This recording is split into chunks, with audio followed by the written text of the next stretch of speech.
Professor ইউনূসের সরকার নাকি দেশ বেচা দিতেছে, আপনারা শুনেছেন না? চট্টগ্রাম বন্দর নাকি বিদেশিদের দিয়াই দিছে, আপনারা তো শুনেছেন। হ্যাঁ, কারা কারা চিল্লাইছে সেটাও শুনেছেন, সেটা দেখিছেন। বিএনপি চিল্লাইতেছে, ওয়াকার সাহেব হাহাকার করিচ্ছেন, বামেরা বলতেছে, সবার উপরে আবার আওয়ামী লীগও করছে। তো এরা সবাই বলিছে যে প্রফেসর ইউনূস খুব খারাপ কাজ করছে, তাই না? এই যে দেখেন 12 দল প্রতিবাদ করেছে। কি বলে প্রতিবাদ করেছে? চট্টগ্রাম বন্দর বিদেশিদের হাতে তুলে দেওয়ার ষড়যন্ত্র থেকে সরে আসতে হবে। প্রথম আলোতে কলাম লিখেছে, ঝুটিওয়ালা বাম, বন্দর পরিচালনা বিদেশিদের দেওয়া কতটুকু যৌক্তিক? তোর মাথার যে ঝুটি বেঁধে রাখিস এটা কতটুকু যৌক্তিক? নিজে যে বিদেশি কোম্পানির চাকরি করিস সেটা কতটুকু যৌক্তিক? আবার এই নিয়ে হাইকোর্টের রিটও করেছে। দেখেন, বিএনপি কইছে বন্দর দিয়া দিলে দাঁত ভাঙা জবাব দেওয়া হবে। কেন দেওয়া হবে আমরা পরে খুঁজে দেখবো নি। হ্যাঁ, কেন আসলে দাঁত ভাঙা জবাব দেওয়া হবে? সিপিবি রুইনেশন প্রিন্স বন্দর নিয়ে হুঙ্কার দিতেছে, লিজ দেওয়া বাতিল করলাম, করিডোর আমাদের দায়িত্ব না, এটা নিয়ে কথা বলবো না।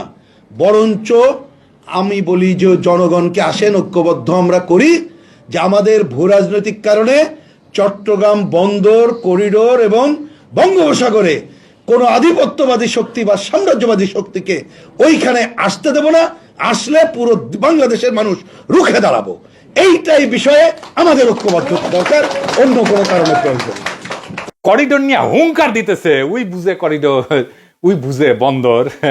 আমাদের টাইমে সবচেয়ে মেধাহীন ভালসুনা ছিল ওই প্রিন্স। উই হয়েছে একটা দলের নেতা। সরি প্রিন্স ভাই, কইতেই হলে উপায় নাই। ভোট তো পাইবেন আড়াই খান সারা দেশে, তাও দাবি করিচ্ছেন সেপ্টেম্বরে নির্বাচন দেওয়া লাগবে। হ্যাঁ, মিজাজটা খারাপ যা হয় না এগুলা দেখলে। যাই হোক, পরে বুঝবেন উই ক্যাঙ্কা ভালসুন। একটা সিম্পল ট্রিক শিখে দিই সবাই রে। কেমিস্ট্রিতে অ্যাসিড নাকি ক্ষার এটা বুঝার জন্য একটা টেস্ট আছে, লিটমাস টেস্ট কয় ওটাক। কোন রাজনৈতিক প্রশ্ন বাংলাদেশে একটা লিটমাস টেস্ট আছে, বুঝছাও?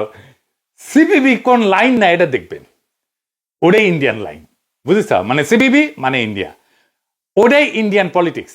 সিপিবি যদি বলে আঙ্গুর ফল মিষ্টি, তাহলে বুঝবেন ইন্ডিয়া চাইতেছে আপনি আঙ্গুর ফল খান। ওইটা হইলে আঙ্গুর ক্ষেত্র দূর কি বাদ, সরে আকারের ধারে কাছে যাবেন না, মনে করবেন সেটা আরাম। ওই সিপিবি যদি বলে প্রফেসর ইউনূস মেলাদিন থাকুক, আপনি চোখ বন্ধ করে প্রফেসর ইউনূসের উৎখাতের লড়াইয়ে নামবেন, শুরু করবেন। ওই যদি বলে বাংলাদেশের পুলিশ খারাপ, আপনি সাথে সাথে পুলিশের পাশে দাঁড়াবেন। ওই যদি বলে বাংলাদেশের পুলিশ ভালো, তাহলে সাথে সাথে পুলিশের উল্টার কথা কইবেন।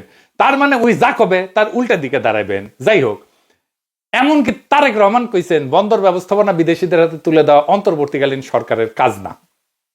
যাই হোক, এত কিছু দেখে তো আমরা বিভ্রান্ত। প্রেসিডেন্সির সরকার কি আসলে বন্দর বিদেশিদের হাতে তুলে দিতেছে? আসেন বুঝে নিই একটু। না, একেবারেই না। উনারা একটা কন্টেইনার টার্মিনাল দেওয়ার আলাপ করেছেন। বন্দর আর কন্টেইনার টার্মিনাল দুইটা ভিন্ন বিষয়। বন্দর ব্যবস্থাপনার একটা অতি ক্ষুদ্র অংশ কন্টেইনার টার্মিনাল। পায়ের মোজাকে কি শেরওয়ানি বলা যায়? যায় না, কিন্তু মোজা তো পোশাকের অংশ, তাই না?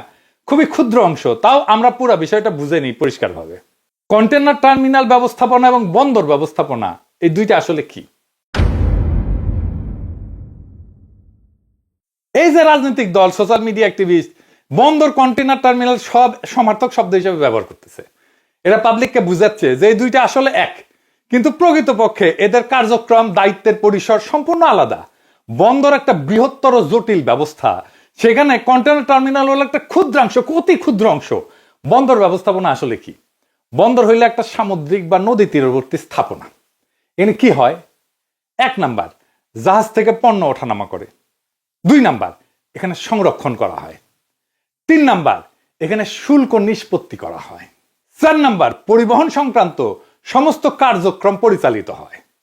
এর মধ্যে আছে নিরাপত্তা, এর মধ্যে আছে ড্রেজিং, মেলা কিছু। বন্দর ব্যবস্থাপনার মূল লক্ষ্য হইল সম্পূর্ণ বন্দরের সমন্বিত উন্নয়ন, নিরাপত্তা, পরিবেশগত ভারসাম্য এবং অর্থনৈতিক কার্যকারিতা নিশ্চিত করা। তো বন্দরের আওতায় কি কি থাকে বুঝে নেই।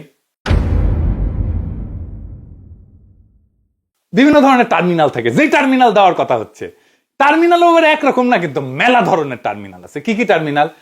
1 নাম্বার কন্টেইনার টার্মিনাল। এই কন্টেইনার টার্মিনাল দেওয়ার আলাপটা হইতেছে। তো কন্টেইনার টার্মিনালে কি হয়? যেখানে কন্টেইনারে আনা পণ্য বা কন্টেইনারে পাঠানো পণ্য ওঠানো নামানো হয়, এই যে এগুলোরে কন্টেইনার বলে। কি কি আনা নেওয়া হয় এই কন্টেইনারে আমরা পরে দেখব। এরপরে আছে bulk cargo terminal. Bulk cargo terminal দুই রকম হইতে পারে। ড্রাই বাল্ক মানে শুকনা, মানে যেটাতে কয়লা আসে, খাদ্যশস্য আসে, সার, এগুলো শুকনা পণ্য আসে। আর লিকুইড বাল্ক টার্মিনাল, যেখানে তেল, গ্যাস, রাসায়নিক পদার্থ, এই সমস্ত তরল পণ্য আসে। 3 নাম্বার হইতেছে break bulk terminal. Break bulk, আগে কিন্তু বাল্ক টার্মিনাল দেখেছিলাম, মানে যে সমস্ত পণ্য কন্টেনারে যায় না, আলাদা করে প্যাকেট করা থাকে, যেমন ধরেন যন্ত্রাংশ, গাড়ি, ব্যাগে রাখা চাল ডাল, এগুলোর জন্য। 4 নাম্বার কি কি থাকে? Ro-ro terminal. রো এটাকে মানে এটা ছোট করা হয়েছে, রোল অন রোল অফ, মানে চাক্কা দিয়ে উঠে চাক্কা দিয়া নামে, বুঝছাও? গাড়ি, ট্রাক, বাস, এগুলো রোরো টার্মিনাল দিয়ে ওঠা নামা করে, নিজে থেকেই জাহাজে উঠতে পারে, এটাতে ক্রেন লাগে না। তো চট্টগ্রাম বন্দরে যে গাড়ি আসে না, আপনার দেখেছেন না, গাড়ি কিনতে যান চট্টগ্রামে, গাড়ি রাখা থাকে সারি সারি, ওইগুলা রোরো টার্মিনালে আসে। আরিসা ফেরিঘাটে যেই ফেরি ছিল, ওইগুলোকে রোরো ফেরি বলা হইতো, মনে আছে না যেই ফেরিগুলা? 5 নাম্বার প্যাসেঞ্জার বা ফেরি টার্মিনাল, যেখান থেকে প্যাসেঞ্জার উঠে, যাত্রী উঠে, যাত্রীবাহী জাহাজ, ফেরি, এগুলো চলাচলের জন্য। বা এই যে ক্রুজ শিপ আসে, এগুলো, এটা আমাদের ক্রুজ শিপ নাই দেশে, কিন্তু এটার জন্য যে টার্মিনাল, সেটা ওই বন্দরের একটা পার্ট। 6 নাম্বার হইতেছে মাল্টিপারপাস টার্মিনাল, মানে যেখানে একাধিক ধরনের কার্গো হ্যান্ডেল করা হয়, যেমন কন্টেনারও হ্যান্ডেল করা হয়, ব্রেক বাল্কও হ্যান্ডেল করা হয়, বাল্কও হ্যান্ডেল করা হয়। আচ্ছা, ব্রেক বাল্ক পণ্য কি, এটা তো কইছি তাই না? আবার একটু শুনি, এটা মেলা বড় ইন্টারেস্টিং একটা টপিক, তো ইন্টারেস্টিং একটা টার্মিনোলজি, তো নতুন নতুন টার্ম কলেজ শিখিচ্ছেন, আমরা এখন থেকে স্যার দেখবেন, বুঝছাও? তাহলে ব্রেক বাল্ক পণ্যটা কি? ব্রেক বাল্ক বলতে এমন ধরনের পণ্য বোঝায় যেগুলো কন্টেনার বা বাল্ক আকারে পরিবহন করা যায় না, মানে বরং আলাদা আলাদা ইউনিটে খোলামেলা অবস্থায় জাহাজে তোলা এবং খালাস করা হয়। যেমন ধরেন বড় যন্ত্রাংশ, আগে কইছি না, জেনারেটর, টারবাইন, নির্মাণ সামগ্রী, যেমন ধরেন স্টিল, বিম, পাইপ, ইগলা। তারপরে ধরেন কাঠের গুঁড়িও আসে, ব্যারেল আসে, ব্যাগ বা বাক্সে থাকে এরকম মাল, এগুলোকে ব্রেক বাল্ক বলা হয়। ব্রেক বাল্ক, এই শব্দটা একটা চমৎকার অর্থ আছে। বাল্ক মানে একত্রিত মালকে ভেঙ্গা ব্রেক করা আর কি, বাল্ক পণ্যকে ভেঙ্গা ব্রেক করা, সেজন্যই ব্রেক বাল্ক। আলাদা আলাদা ইউনিট বহন করা লাগে। আগে সব পণ্যই কিন্তু এমন ভাবে আলাদা আলাদা ভাবে জাহাজে ওঠানো হইতো, ঝোলার মধ্যে তুইলে, একটা জালের মধ্যে তুইলে ওঠানো হইতো, হাতে ক্রেন দিয়া নেট ব্যবহার করে তোলা হইতো। কন্টেনার ব্যবস্থার আগে এটা ছিল সবচেয়ে প্রচলিত পদ্ধতি।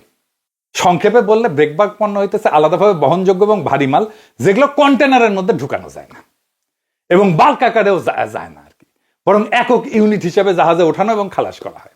বন্দরে একটা অংশ, ছোট্ট অংশ টার্মিনাল, সেই ছোট্ট অংশে 6 ধরনের টার্মিনাল থাকে, তার মধ্যে 1 ধরনের টার্মিনাল দেওয়ার কথাবার্তা হইতেছে, এইটা হইতেছে কন্টেনার টার্মিনাল। তাই কন্টেনার টার্মিনাল দিয়ে কি কি পণ্য আনা নেওয়া হয়, যেটা জানা থাকাটা বিশেষভাবে জরুরি, তাহলে আপনি বুঝতে পারবেন যে বন্দর আর টার্মিনাল নিয়ে কোন সিদ্ধান্ত দেশের জন্য মঙ্গলজনক, আপনি নিজেই সিদ্ধান্ত নিতে পারবেন।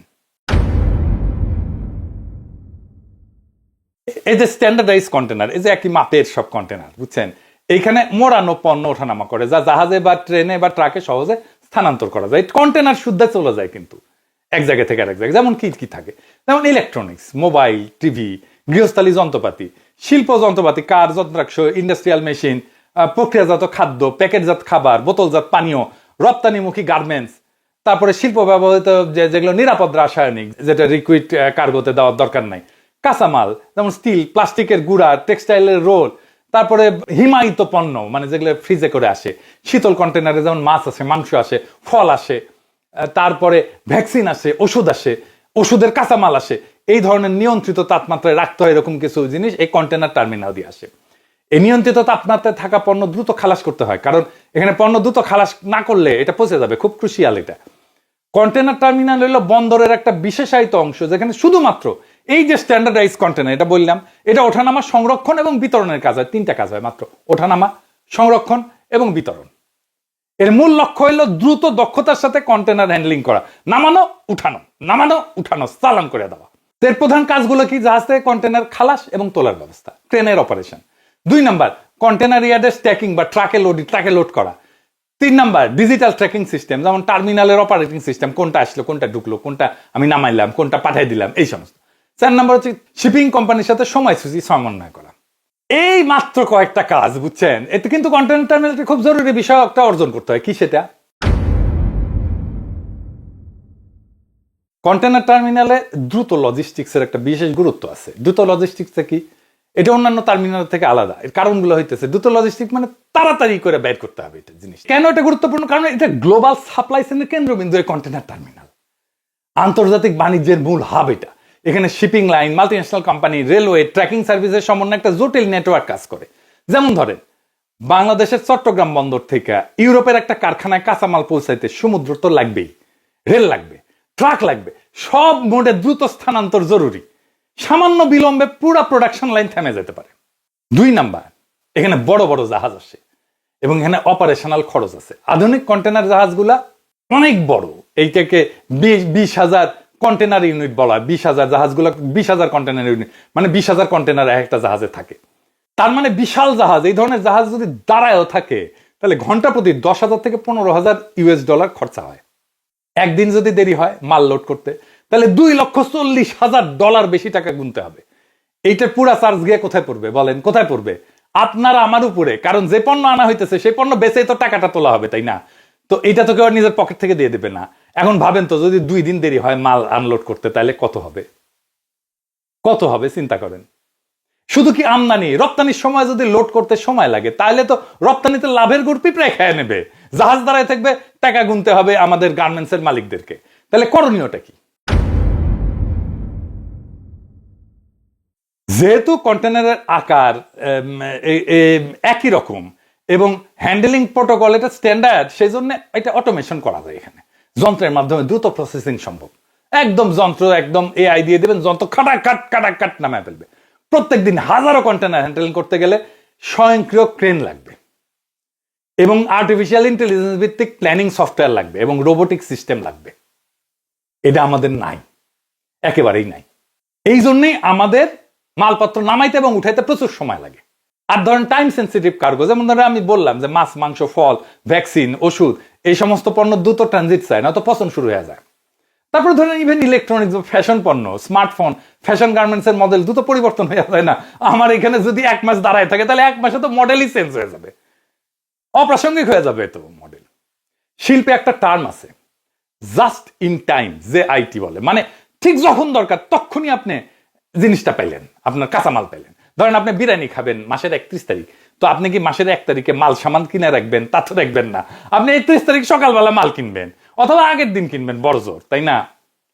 ফ্রেশ থাকলো জিনিসপত্র। সব কারখানাতে এই পদ্ধতিতে পণ্য আনা হয়। ধরেন গার্মেন্টসে কাপড় লাগে, বোতাম লাগে, সুতা লাগে, কত কিছু লাগে, আরো নানা জিনিস লাগে। তো এই সমস্ত জিনিস আলাদা আলাদা জায়গা থেকে আসে তো, তাই না?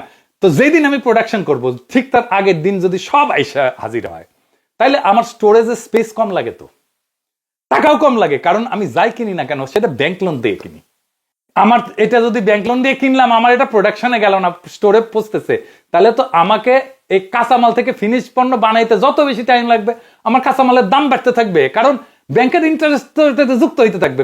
প্রত্যেক দিন ব্যাংকের ইন্টারেস্ট যুক্ত হবে আমার স্টোরেজে, আমার কাঁচামালের উপরে ব্যাংকের ইন্টারেস্ট যত জমতে জমতে আমি যত কম দামে কিনি না কেন দাম বেড়ে যাবে।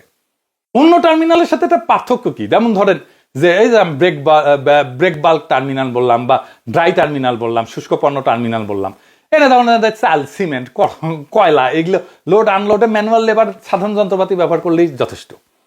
কারণ এখানে এটা জরুরি না। যেমন চাল যদি 1 সপ্তাহ দেরিতেও পৌঁছায় বাজারে তাৎক্ষণিক তো কোনো প্রভাব পড়বে না। কয়লা যদি আমার কারখানায় পৌঁছায় 1 মাস পরে, অসুবিধা আছে? অসুবিধা নাই। কিন্তু ওইখানে কন্টেনার টার্মিনালে সমস্যা। কন্টেনার টার্মিনালে যদি সামান্য বিলম্ব হয় তাহলে গোটা পৃথিবীর, বাংলাদেশে না, গোটা পৃথিবীর সাপ্লাই চেইনে ধাক্কা দিয়ে দিবে। এখানে ধরেন আমাদের এই যে কন্টেনার টার্মিনাল, এখানে গার্মেন্টস রপ্তানি হয় 90%, বিদেশের বিভিন্ন বিখ্যাত ব্র্যান্ডের। এটা অর্ডার যদি সময় মতো পূরণ করতে 48 থেকে 72 ঘন্টার মধ্যে কন্টেনার শিপমেন্ট করে পাঠিয়ে দিতে হবে। এর সাথে যদি দেরি হয় তাহলে শেষ, আপনার অর্ডারই ক্যান্সেল করে দিবে। বন্দরে জ্যাম হইলে ইউরোপ আমেরিকা পণ্য পৌঁছাতে 15 থেকে 20 দিন লাগে। এবং এইটা আমাদের যে সমস্ত প্রতিযোগী দেশ, ভিয়েতনাম, ভারতের অনেক বেশি। দেখেন চট্টগ্রাম বন্দরে 24,000 কন্টেনার নিয়ে জাহাজ ভাসতেছে, 17টা জাহাজ। চিন্তা করছেন? মাল খালাস করতে পারতেছে না। ওই জাহাজের প্রত্যেক ঘন্টায় কত টাকা? 10,000 থেকে 15,000 ডলার খরচা, এক্সট্রা খরচা। এই টাকাটা কার কাছে যাবে? এটা গার্মেন্টস মালিক বা ওই মাল আনছে তার পকেট থেকে যাবে। দেখেন বর্ষা বিপ্লবের টাইমে 5 দিন পণ্য নামছে, কিন্তু কাস্টমসের জটিলতায় পণ্যটা বাড়াইতে পারেনি। 1100 কোটি টাকা মারা গেছে, পানিতে পড়ে গেছে। মানে একদিন যদি দেরি হয় পণ্য নামাইতে, তাহলে প্রায় 200 কোটি টাকা পানিতে পড়ে যায়। দেখেছেন? তার মানে যদি একদিন আগে খালাস করতে পারেন পণ্য, তাহলে আপনি 200 কোটি টাকা বেশি আয় করলেন। তো উল্টা দিকে তো আসলে বাংলাদেশের কন্টেনার এই যে টার্মিনাল, এটা আসলে কেমন দক্ষ? প্রথম কথা হচ্ছে যে যা যা ইকুইপমেন্ট আছে না, সব মহাপুরানা। ওইগুলা বেইসা কটকটি খাওয়া ছাড়া কোনো উপায় নাই। এগুলোকে বিজনেসের ভাষায় বলে ফুললি ডেপ্রিসিয়েটেড। মানে ধরেন আপনি একটা শার্ট কিনলেন, কয়দিন পরবেন, কয়দিন টিকবে সেই শার্ট, সেটার উপরে, তাই না? ধরেন 1 বছর 2 বছর, ধরেন 10 বছরই টিকলো, তাই না? যেটাই হোক, এটা হইতেছে সেই শার্টের আয়ু। ধরেন এই শার্টের আয়ু 10 বছর। এইরকম সব যন্ত্রের আয়ু আছে, ঠিক করা থাকে। এই আয়ুর কাল পার হয়ে গেলে তারে বলে ফুললি ডেপ্রিসিয়েটেড, মানে এটা কটকটি খাওয়ার যোগ্য। এটা নিয়ে আর কাজ করা উচিত না। আমাদের যা যা ইকুইপমেন্ট প্রত্যেকটা ফুললি ডেপ্রিসিয়েটেড, প্রত্যেকটা কটকটি খাওয়ার যোগ্য। অনেক আগে এটা পার হয়ে গেছে আয়ু। এইরকম ইকুইপমেন্ট দিয়ে চলতেছে নিউ মেরিন কন্টেনার টার্মিনাল। সারা দুনিয়ায় 405টা বন্দর আছে। বাংলাদেশের অবস্থান কত জানেন?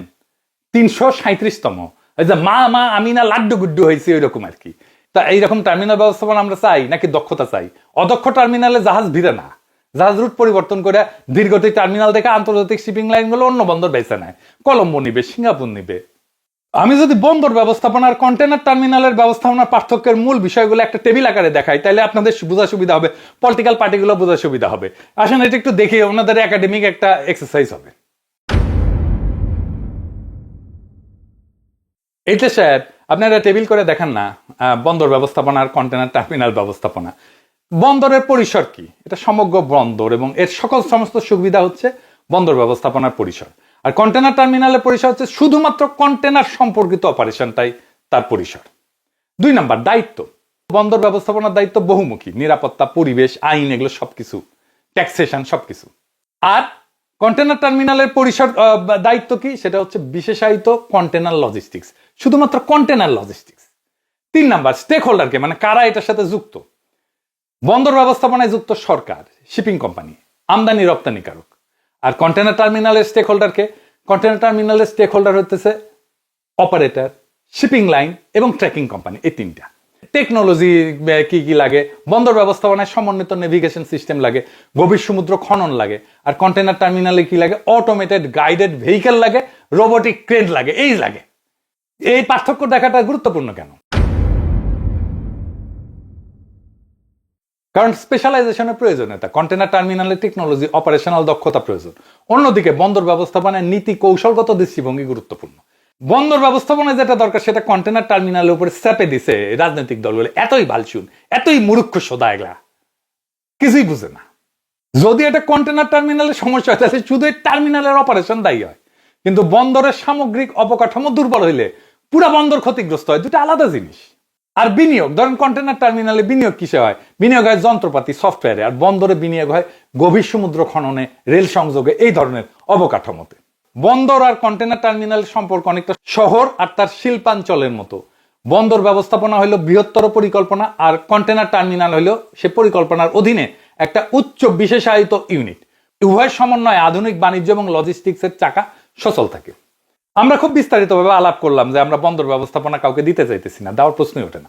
আমরা কন্টেনার টার্মিনাল দেওয়ার কথা বলতেছি। যারা বন্দর আর টার্মিনালের তফাৎ বুঝে না তাদের কি রাষ্ট্র চালানো উচিত? বা জাইনেও যদি পাবলিককে উল্টা বুঝায়, তাদের কি নৈতিক কোন অবস্থান থাকে? আপনি তো জনগণকে ভুল বুঝাইতে পারেন না। যাই হোক, এখন প্রশ্ন হচ্ছে আমরা কি কন্টেনার টার্মিনাল বিদেশিদের হাতে দিতে পারি? আওয়ামী লীগও বলতেছে কন্টেনার টার্মিনাল দেওয়া যাবে না। Fair enough.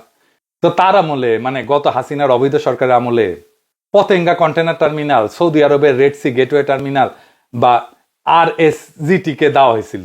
এটা গত বছরের প্রথম ভাবে চালু হয়েছে। তো তখন কোন বিবেচনায় দিছিল এটা? এটা নাকি আদৌ তখন বিএনপি বা বামেরা একটা বিবৃতি দিছে, নাকি আর্মি কোনো প্রতিবাদ জানাইছে? ওয়াকার সাহেব প্রতিবাদ জানাই বলছে। আচ্ছা, এখন আসেন দেখি কারা এই টার্মিনাল চালায়, যে টার্মিনাল নিউ মেরিন টার্মিনালটা দেওয়ার কথা হইতেছে। চট্টগ্রাম বন্দর ব্যবসা আওয়ামী লীগ নেতা এবং তার ঘনিষ্ঠ ব্যবসায়ীদের হাতের মুঠোয় নিউ মেরিন টার্মিনাল। এটা ব্যবস্থাপনায় আছে সাইফ পাওয়ার টেক লিমিটেড। পত্রিকায় লিখিচ্ছে, বন্দর সংশ্লিষ্ট সূত্র জানাইছে প্রতিষ্ঠানটার ব্যবস্থাপনা পরিচালক তরফদার রুহুল আমিন আওয়ামী লীগ সরকারের আমলের নৌ পরিবহন মন্ত্রী শাহজাহান খান তৎকালীন নৌ পরিবহন মন্ত্রণালয় সংক্রান্ত সংসদীয় স্থায়ী কমিটির সভাপতি নুরি আলম চৌধুরী, লিটন চৌধুরী নামে পরিচিত এবং স্থানীয় সাবেক সংসদ সদস্য এম এ লতিফের ঘনিষ্ঠ ছিলেন। এই ব্যবসা আওয়ামী লীগ নেতাদের দখলে ছিল। এটা একটা চিহ্নিত দুর্নীতিবাজ কোম্পানি। ফেস দ্য পিপল থেকে একটা প্রতিবেদনও হয়েছিল, আপনারা দেখে নিয়েন। ওই টাইমে 2012 সালে যখন সাইফ পাওয়ারটেককে কাজ দেওয়া হচ্ছিল, তখন চট্টগ্রাম বন্দরে বিক্ষোভ হয়েছিল। আওয়ামী লীগের নেতা মহিউদ্দিন চৌধুরী এর বিপক্ষে ছিল এবং তখন নিয়ম না মেনে কাজটা দেওয়া হয়েছিল। আর এর মালিক জয় রেহানার ক্যাশিয়ার, হাজার হাজার কোটি টাকা পাচার করে দুবাইয়ে কোম্পানি খুলিছে। আপাতমস্তক আওয়ামী ঝান্ডাধারী বন্দর খেকো সাইফ পাওয়ারটেক মালিক তরফদার রুহুল আমিন। তিনি স্বৈরাচার শেখ হাসিনা পুত্র সজীব ওয়াজেদ জয়ের ক্যাশিয়ার হিসেবে নিয়ন্ত্রণ করতেন দেশের সব বন্দরের ঠিকাদারি। শুধু জয় নয়, দেশের সব বন্দর নিয়ন্ত্রণ করতেন শেখ রেহানার ক্যাশিয়ার হিসেবেও। চিটাগাং পোর্টের টোটাল অপারেশনের 25% 26% অপারেশন হচ্ছে আমাদের হাতে। আরও তো অনেকগুলো আছে। টার্মিনাল অপারেশনের মধ্যে আমরাই এখন মেন এটার বিগ জায়ান্ট বলেন, যাই বলেন। আজম নাসির সাহেব যে সাব কন্ট্রাক্টর কাজ করতো আমাদের নোয়াখালী এমপি, এই পোর্ট রাখতে গেলে এগুলো করতে হবে আমার। সাইফ পাওয়ারটেকের মালিক তরফদার রুহুল আমিন বাংলাদেশ ছাড়িয়ে ব্যবসা গড়েছেন দুবাইয়ে অর্থ পাচার করে, সেখানেও গড়েছেন বড় কোম্পানি। ব্যবসা করেন সিঙ্গাপুরে, সেখানেও পাচার করেছেন হাজার কোটি টাকা। স্বজনদের নামে আমেরিকায় গড়েছেন ব্যবসা, বাড়ি, গাড়ি। দুবাইতে সেই সাইফ পাওয়ারটেকের আপনার যে শিপিং বিজনেস বা ফ্রেট ফরওয়ার্ডিং বিজনেস, এবং এটা হচ্ছে সাইফ পাওয়ারটেক 100% ওন কোম্পানি। দুবাইতে হচ্ছে আমাদের মেইন বিজনেস। আরেকটা আছে আমাদের সিঙ্গাপুরে আছে ছোট ট্রেডিং কোম্পানি। ইউএসএ আমার ছোট ভাইটা থাকে। এই কন্টেনার টার্মিনাল থেকে চান্দা পায় সবাই, এটাই হইতেছে আসল। সমস্ত পলিটিক্যাল পার্টি চান্দা পায়। ডেইলি চান্দা নাকি দেওয়া হয় 200 কোটি টাকা, ডেইলি 200 কোটি টাকা। এই টাকায় বাংলাদেশের প্রচলিত মাফিয়া রাজনীতির ফুয়েল যোগায়। এটা ভাঙ্গা দিলে সব পলিটিক্যাল পার্টির মাফিয়া শক্তি লুলা হয়ে যাবে। এই জন্য সব পলিটিক্যাল পার্টি সরব। একজন হুক্কা হুয়া করছে, চারিদিক থেকে ক্যা হুয়া শুরু করে দিছে। এডিটর সাহেব আবার শুনায় দেন না শিয়ালের ডাকটা।